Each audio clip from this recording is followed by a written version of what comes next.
Okay, so today I am pretty excited because I'm going to be reviewing the 2025 Dodge Charger EV. This is Dodge's first and only electric car so far, and it is pretty flippin' quick.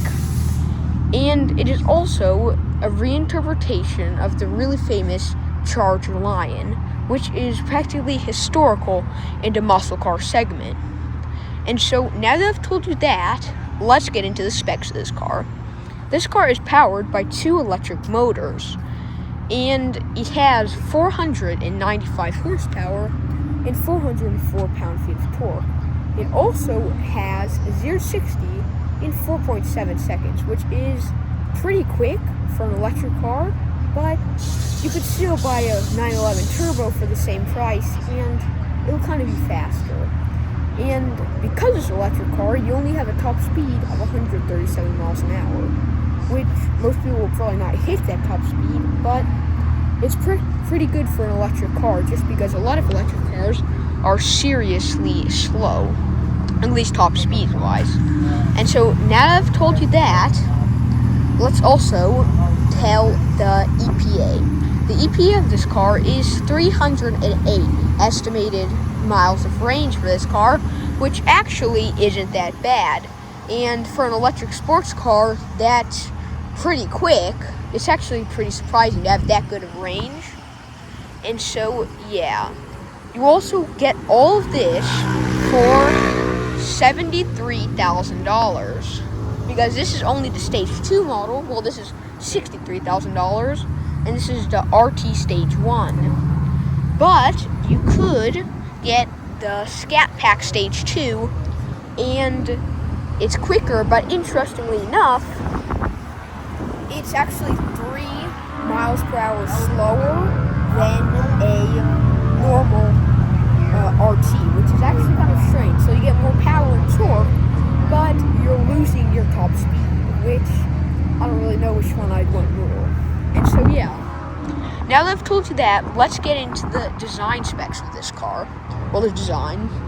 First thing I want to show y'all is this new revised front headlights. You have your LEDs right here, your nighttime running lights, and then you have your LED daytime running lights that coming across the front here. And I don't know if you guys could tell, but it's actually kind of slanted, I guess, for aerodynamic purposes. And if you look at the front, it almost reminds me of the Ferrari F8, even though this came before it. Also, you got a brand new Dodge logo, which is also glowing, which is really cool.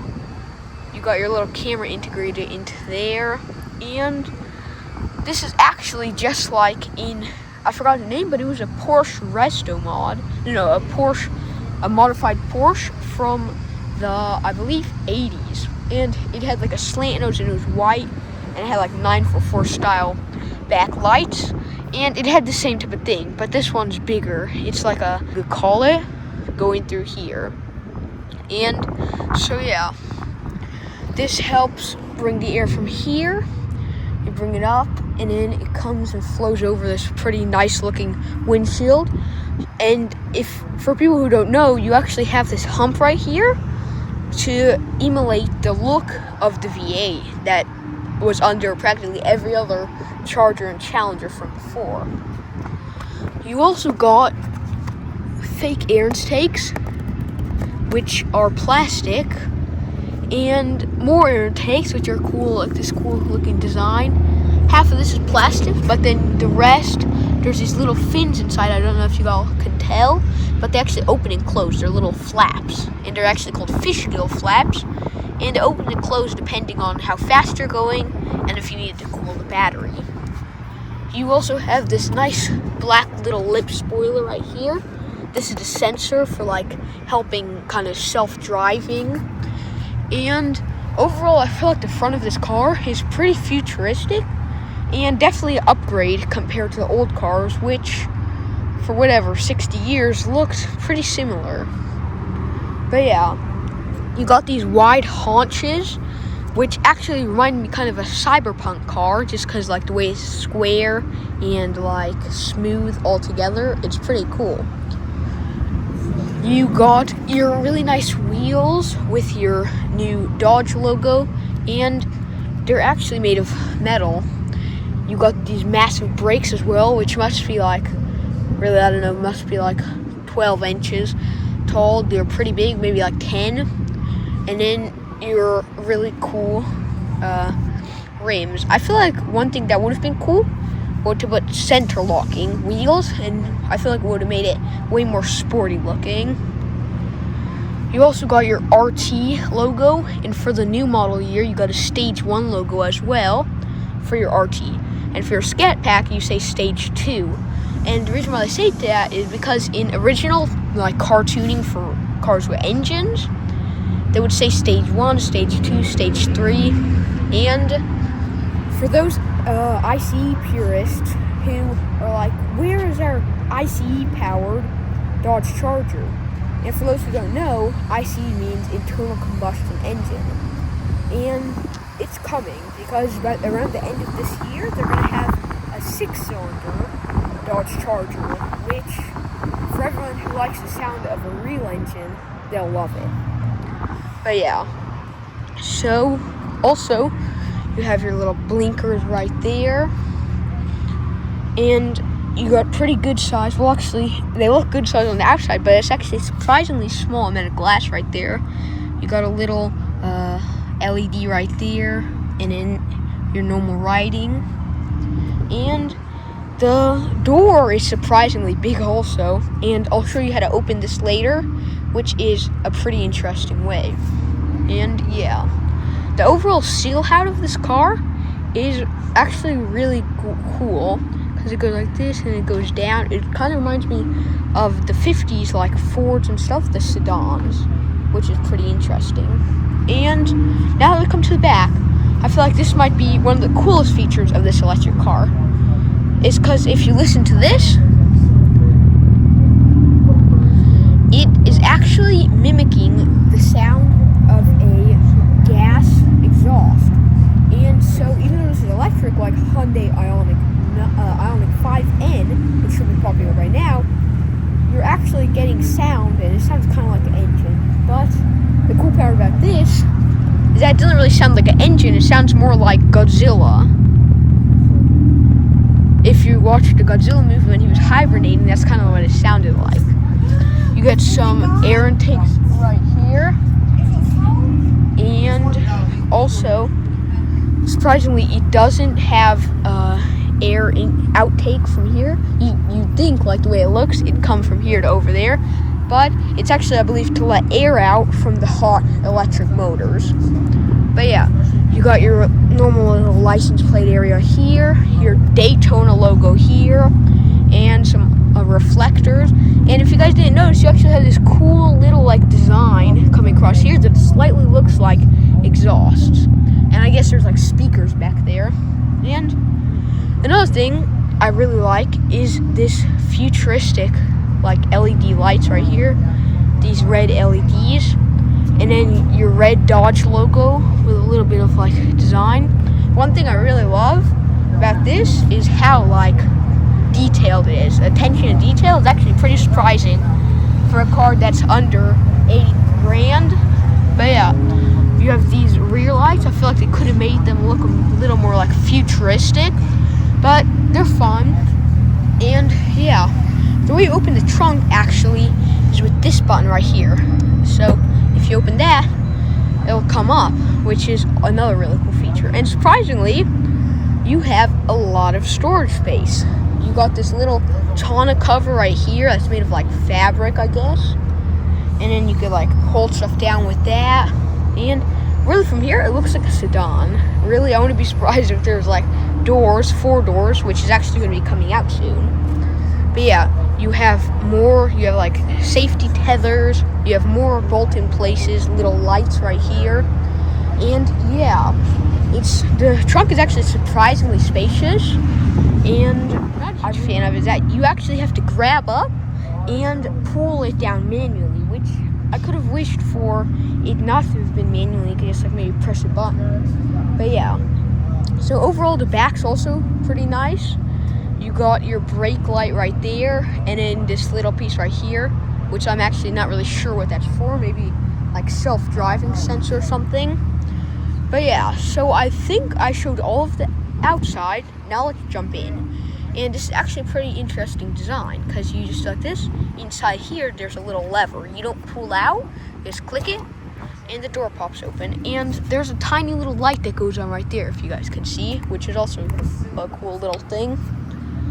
Yeah, so let's jump in. And this is a surprisingly cool interior. I've never seen a sports car interior look like this. I'm getting excited. You have this nice little red light flowing around here, which is actually really cool. You could hear the rumble if you guys listen. And yeah, also, let's see. Yeah, you got all this you got this like cool little diamond design, which also looks really cool. You got a black, I guess, leather or maybe fox leather with red stitching.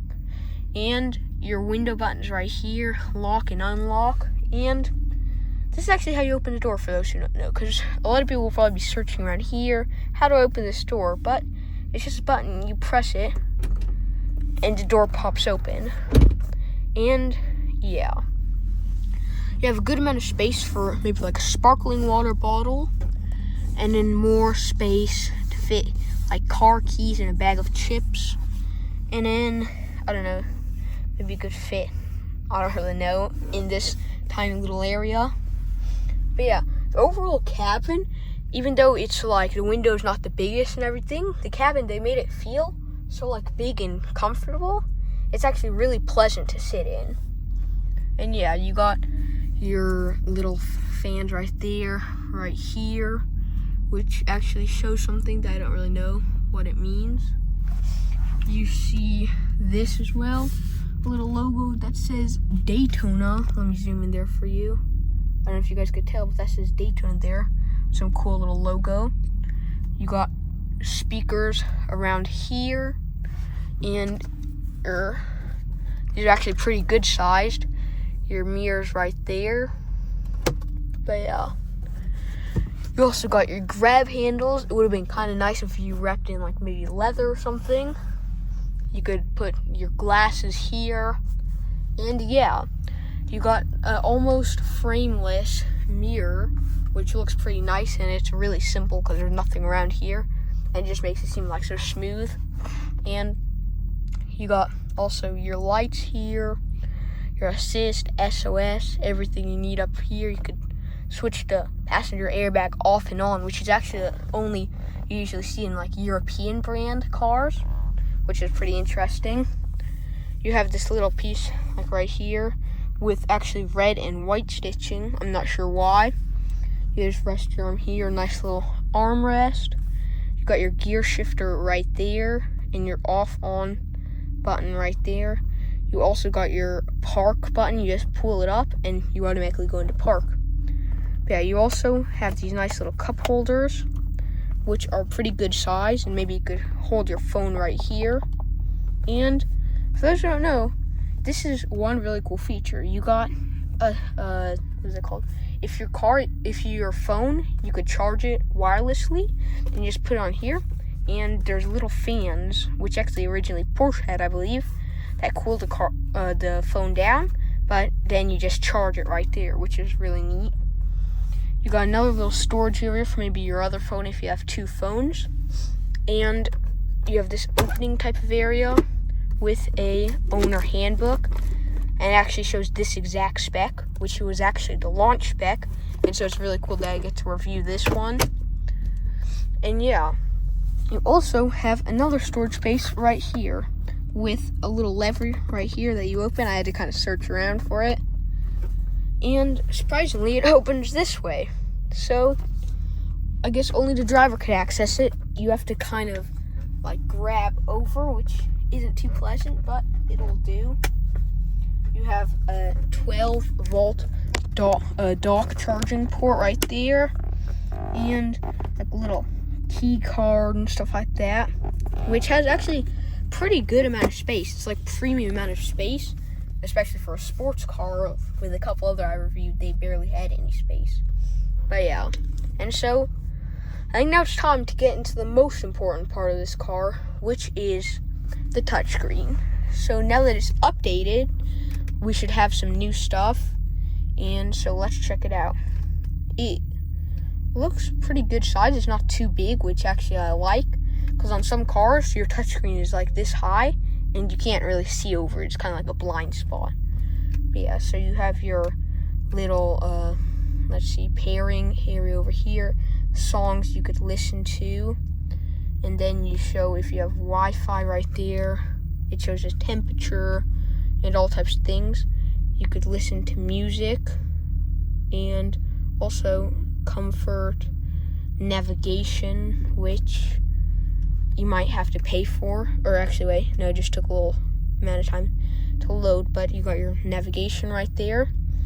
You got your phone, which isn't connected, and yeah, you also have the vehicle area. You could press autonomy, which all your sensors are working. You could press the sensor to learn more about the sensors, and so you have sensors all over the car, and you could learn if they're okay or if they got hit and everything like that, which is actually pretty interesting.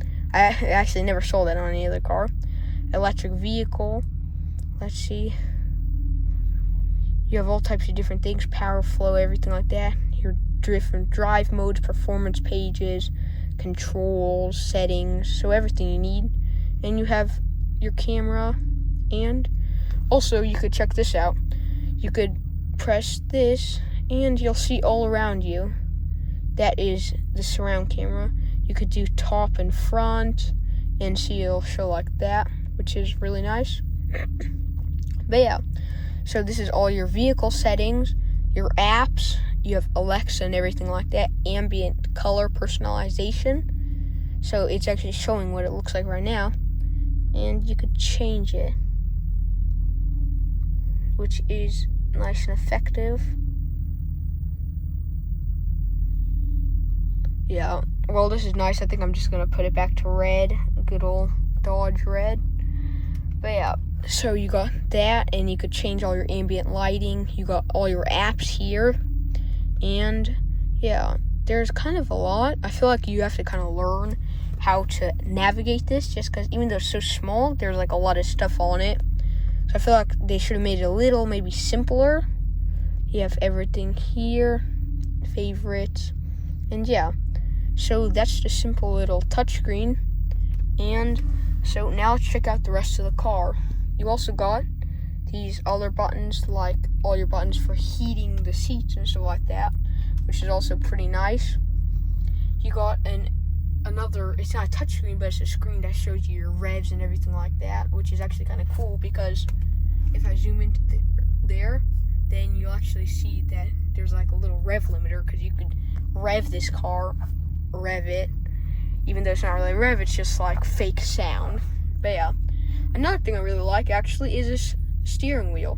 It's like, it's not circular, but it's kind of circle on sides and like lines on the top. It's kind of like square circle, I guess you could call it, with your little Dodge writing right there, and power shot, everything like that. You got a lot of buttons, but yeah, so that's pretty nice as well. Also, let's talk about these seats, because these seats are actually surprisingly comfortable, but they're not overly sporty, which I could have wished for a little more. They're like, not the most comfortable, but they're pretty fine, especially for a sports car. They're nice seats, and actually, I feel like you don't really need sports seats. They're just like good. They kind of hold you in place. They have a little bit of, with these like little pieces right here. And yeah, so let's test out this, the seat belts. Seatbelts are pretty good, like Cadillacs and everything like that. I mean, they're all owned by GM or Stellantis. But yeah, so the seatbelts are good. And yeah, you got more charging ports over here as well. And you could put all types of different settings for driving modes and stuff like that. And so yeah, I think we've shown pretty much all of the front. Let's jump into the back. It's actually really easy to open. You just pull it up and it automatically opens and actually goes forward. So you're just gonna hop in here, and I guess if you pull this back, this will automatically go into place. But the nice thing is, look, this is actually a really nice feature. You could go back all the way in your seat and still, I have a legit amount of leg room. Like if I just sit normal, I have all this space, probably like 7 inches of space between my knees, which is pretty nice. Foot room isn't bad for like a long trip. And you got some storage right there that you could carry books in or a tablet. And yeah, the seat belts are pretty good. They feel actually even better back here. And these seats are even more comfortable. The only thing I feel like it could have been a little better, and well, not better, it's just that it's kind of lacking is headroom, because these headrests are literally jammed right here. There's barely any space between the headrest and the roof, as you could see right there. But you could fit, you could be up to 6 feet and sit back here, but over that, I feel like it won't be the most comfortable experience. And yeah, because you won't have anywhere to rest your head. But overall, it's pretty good. You also got a really big and nice window. It's even better than something like let's say Ferrari Roma or 911 Carrera. You have a really, really large window, which is really nice. Massive speakers right here, which is actually surprising. And you can see some color in them, I guess LEDs. More storage for chips or something like that. And yeah. You also have some more USB-C ports over here. You could heat your seats up, which is actually a nice little premium feature. You got little, whatever you could carry, maybe tea or something in here. But yeah, you just close that back up, and the middle seat is actually not bad. I could have wished though for some more foot room. I'm good like this. I'll actually have more than other passengers, but this, it's a little limited. It's not too bad, but I mean, it would have been nice if this maybe extended more out. But you got the best space for a hot day. These things are right in front of you. I feel like the headroom is also the best here. Just you have this maybe little lump right here.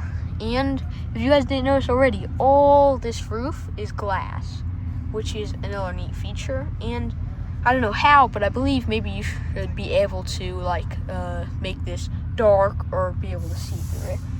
But yeah, so middle seat is pretty nice, and actually you could put the headrest up, which is actually a superior feature to the rest of the seats, which is pretty nice, so that anyone taller than me could sit here. But yeah, so overall I feel like this is a pretty good bargain, even though it's $65,000 and it's more expensive than a Mustang. I think Mustang will have smaller amount of legroom and stuff. And when the sedan version comes out of this, I feel like that's going to be pretty good size. You're going to have a good amount of legroom and everything like that.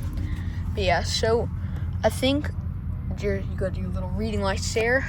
This is so simple. You just pull it up and push it forward, and look, it automatically goes forward. Super nice little feature there. So let's hop out, close the door, and we'll near the end of our review. And so, only thing, you don't have the closing like that. You have to shut it like that, but that's fine. So, let's near the end of our video. Remember to like and subscribe to Xaaron Reviews, and see y'all next time. And also, remember to check out my new X account, which is actually in the links down below and also in the comments. And so yeah, I hope you liked this video. Remember to like and subscribe, and see y'all next time.